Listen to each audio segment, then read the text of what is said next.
Salut, bonjour, je suis Eman Kakbo et c'est un plaisir pour moi de vous retrouver pour ce nouveau numéro de notre podcast de CEO Challenge. Pas toujours évident de pouvoir relever les défis de direction générale, qu'on soit un aspirant directeur général, qu'on soit actuellement au poste ou pas.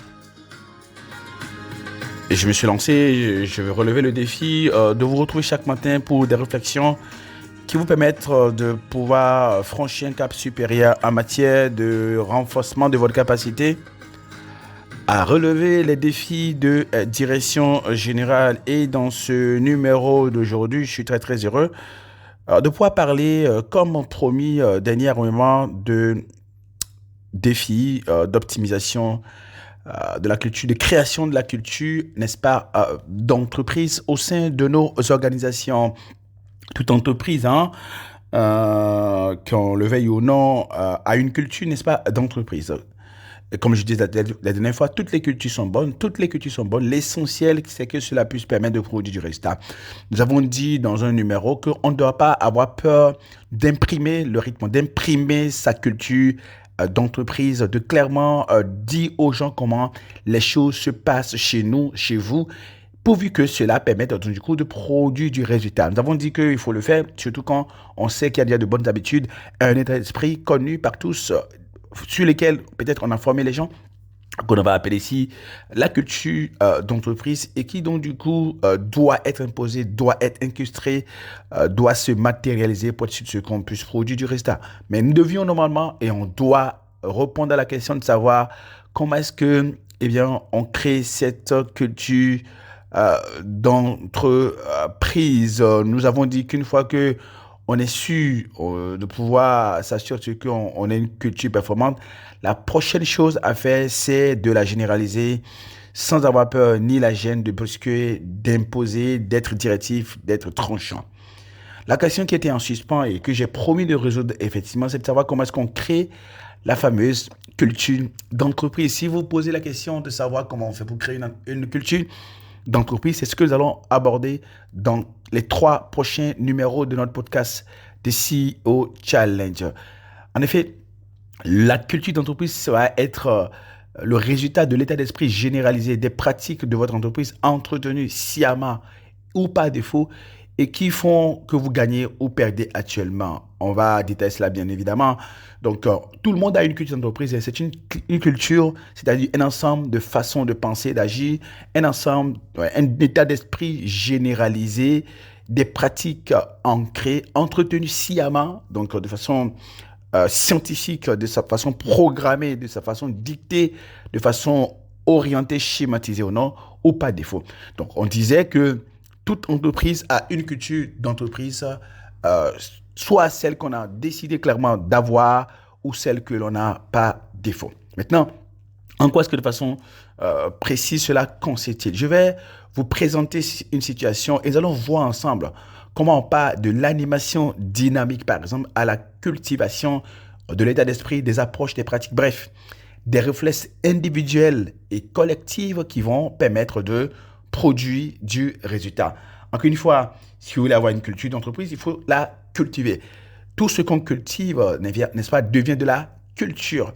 Et c'est la cultivation de l'état d'esprit, des approches, des pratiques que l'on veut voir se généraliser, des réflexes individuels que l'on veut voir se généraliser, une dynamique, un mouvement d'ensemble que l'on veut créer. C'est ça qui permet de produire du résultat. Maintenant, comment est-ce que de façon concrète cette dynamique est créée? Comment est-ce qu'on finit par cultiver, à incruster et à généraliser ce qu'on veut obtenir comme état d'esprit, approche, pratique et réflexe?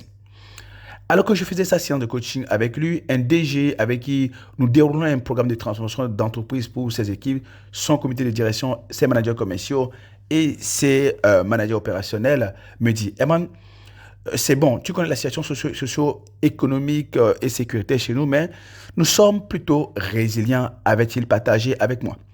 La bonne nouvelle, continua-t-il, c'est que nous arrivons à faire de la croissance. Ben, j'attends des équipes une chose que je n'ai pas encore. Ils n'ont pas le réflexe du dépassement des objectifs. C'est ce que le DG m'avait confié. Je lui ai donc répondu, mais tiens, DG, tu as dit réflexe, n'est-ce pas? Ok. il faut comprendre quelque chose de très important. Les réflexes se cultivent. Au début, il y a l'intention. L'intention va être quoi? L'intention va être la vision. Ensuite, il y a les actions, les programmes. Ensuite, il faut de la répétition. Ensuite, les équipes s'habituent à vos phrases, à vos exigences, au rythme, aux attentes, au schéma, au procédé. Ensuite, vous maintenez le rythme, vous accélérez le rythme et cela commence par coller et se transformer en réflexe. Mais une fois que vous avez créé ce réflexe, ça ne suffit pas. Vous devez revenir quelques semaines plus tard, maximum, pour partager à nouveau, incruster à nouveau de nouvelles habitudes, accélérer, optimiser encore, et progressivement, cela peut devenir une culture. Cela veut dire déjà qu'il faut la cultiver en effet pour la récolter. C'est ce que j'ai partagé avec lui. Ensuite, j'ai précisé quelque chose de très important. Il faut créer et animer la dynamique culturelle jusqu'à aboutir à la culture désirée.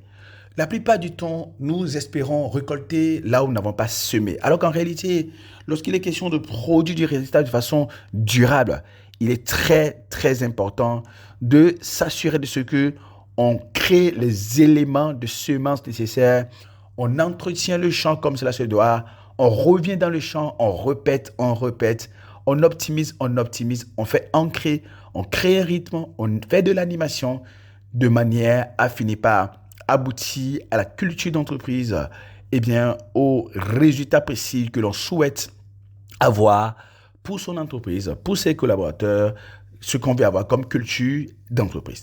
Alors, aujourd'hui, nous allons voir particulièrement quelle est la meilleure façon d'animer la dynamique, celle qui va permettre donc du coup d'incrustrer progressivement à travers des actions, des programmes, de la répétition, de l'animation, les phrases, les exigences, les attentes, le rythme, ce que l'on doit avoir comme habitude chez nous, l'enchaînement pour faire chaque chose qui doit être fait, bref, les pratiques, de sorte que cela s'ancre progressivement devienne de l'habitude. Donc, comment est-ce que cette animation de la dynamique culturelle va se faire?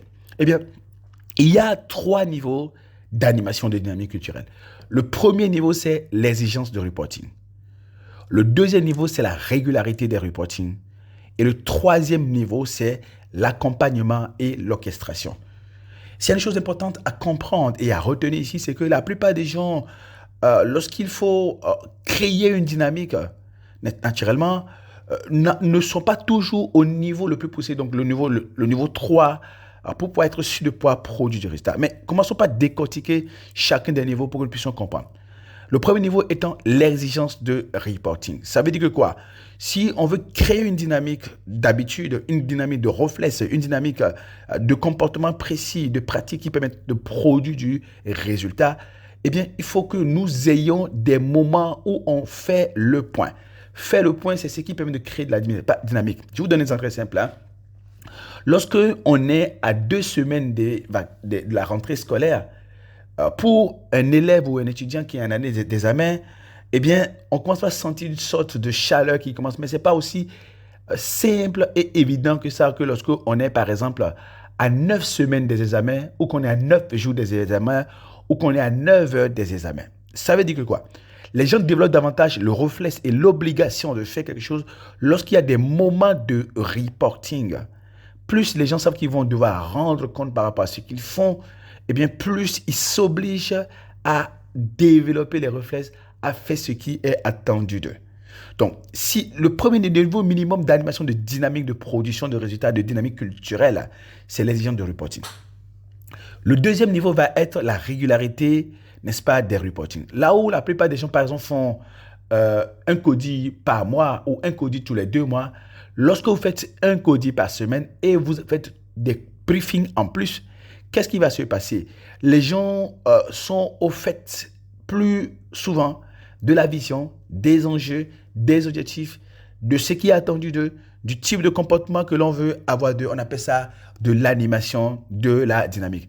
La régularité des reporting va faire qu'on va talonner et multiplier les réunions. Cette fois-ci, peut-être, il n'y a pas encore d'accompagnement, mais au moins, il y a des délais de contact tellement serrés que les équipes sont sous pression et sont obligées de tout faire pour délivrer. Mais comme la volonté et l'obligation ne suffisent pas pour performer et qu'il faut de la capacité, les équipes ne peuvent pas délivrer, les équipes ne peuvent pas savoir ce qui est attendu d'eux en termes de façon de penser et d'agir s'il n'y a pas un accompagnement, s'il n'y a pas de la formation, s'il n'y a pas de la régularité dans le contact, dans l'optimisation des réflexes. Donc, c'est pour ça qu'il est important de passer au niveau 3, n'est-ce pas, de création, d'animation de la dynamique culturelle qui va être l'accompagnement et l'orchestration. L'accompagnement à l'orchestration consiste à répéter aux gens ce qu'ils doivent faire, à faire devant eux, à exiger. À cet effet, on va assister, on va appuyer, on va coacher, on va aider, on va scénariser la dynamique, on va déployer la dynamique, on va être sur le terrain, on va capaciter les collaborateurs, on va former les collaborateurs, on va intervenir, rappeler, faciliter, fluidifier, rappeler encore, insister, aider, se connecter, répéter, exiger du résultat, créer du résultat, montrer du résultat, aider à faire du résultat et célébrer ensemble. Vous voyez, quand il est question de pouvoir créer une dynamique, eh bien, il faut faire ces choses-là. Et quand on ne fait qu'exiger des résultats des collaborateurs, ils ne savent même pas ce qui est attendu d'eux. Ils ne savent même pas quelle est la meilleure façon de procéder. Lorsqu'il y a de la régularité dans les reporting, ils peuvent même parfois passer le temps à ne faire que du reporting. En revanche, lorsqu'on veut créer une dynamique de culture de la performance, eh bien, il faut de l'accompagnement, de l'orchestration, assister, appuyer, coacher, aider, scénariser, n'est-ce pas? Déployer la dynamique, être sur le terrain, faire de l'animation, capacité, former, intervenir, réorienter, orienter, fluidifier, rappeler encore, aider, se connecter, être au milieu des gens avec la présence qu'il faut, exiger le résultat, mais créer également du résultat, montrer le résultat. Et c'est ainsi que les gens vont voir que, non seulement on donne le temps, mais on crée un rythme et on maintient le rythme. Et en créant ce rythme, cette dynamique et en l'animant constamment, on finit par, n'est-ce pas, créer des réflexes, créer un mode de pensée, une façon de faire les choses. La culture d'entreprise que vous souhaitez avoir, voilà le premier niveau de travail à faire. Ça ne passe pas l'animation de la dynamique culturelle. Il faut créer cette dynamique, il faut la maintenir, il faut l'accélérer pour créer la culture. Réaliser des exploits, former pour les exploits, accompagner dans les exploits. Bref, faire de la réalisation des exploits ce qui est attendu et faciliter cela. Vous imaginez, c'est ainsi que la dynamique est animée et puis on finit par obtenir la culture que l'on souhaite. Vous commencerez par avoir quelque chose qui commence par devenir des réflexes. Mais quand vous ne pouvez pas récolter ce que vous n'avez ni semé, ni entretenu, il faut de l'animation culturelle pour aboutir à la culture. Ce n'est pas tout. Il faut aussi un planning de transformation clair avec des étapes, avec des méthodes. Et nous en parlerons dans l'épisode de demain. Pendant qu'on y est, je ne sais pas si vous le savez, mais on a une masterclass de 6 heures de temps en vidéo disponible sur le thème design organisationnel optimisé, culture de la performance et pilotage efficace du changement organisationnel. Bien évidemment, nous parlons dans cette masterclass de transformation culturelle et d'optimisation de la dynamique de résultat de la culture de la performance. Vous pouvez souscrire à partir de 197 000 francs CFA ou 329 000 dollars en cliquant sur le lien. Mais la bonne nouvelle, c'est qu'on vous offre là, maintenant et tout de suite, une réduction de 50% en utilisant le code TCC, voilà, TCC. D'accord. Si vous mettez ce code-là, vous aurez la possibilité de pouvoir, donc du coup, obtenir 50% de réduction pour suivre ce cours extraordinaire. Je rappelle le code. Le code, c'est TCC 05 2024. C'est bon.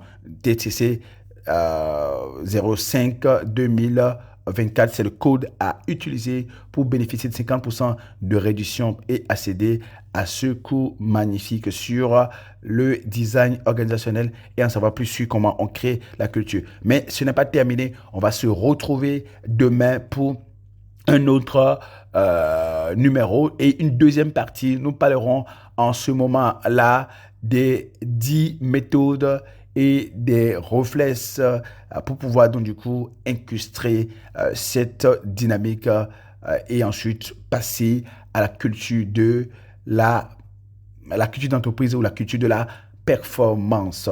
J'étais très heureux d'avoir été avec vous aujourd'hui. On se retrouvera demain pour un nouveau numéro de notre podcast de CEO Challenge. Pendant ce temps, si vous avez aimé ce qu'on a vu aujourd'hui ou bien vous avez besoin d'éclairage supplémentaire, laissez-moi des questions dans le commentaire. Et partagez surtout avec ceux que vous pensez que ça peut leur intéresser ce contenu, ce que nous avons vu aujourd'hui. Le test est également là auquel vous pouvez accéder. Et entre-temps, si vous avez besoin de souscrire au parcours dirigeant certifié ou à la masterclass sur le design organisationnel et la transformation culturelle, on sera très heureux de pouvoir vous accompagner. Les liens sont disponibles en bas pour pouvoir y accéder. J'étais très heureux d'avoir été avec vous. Je vous souhaite une excellente journée. On se parle très vite.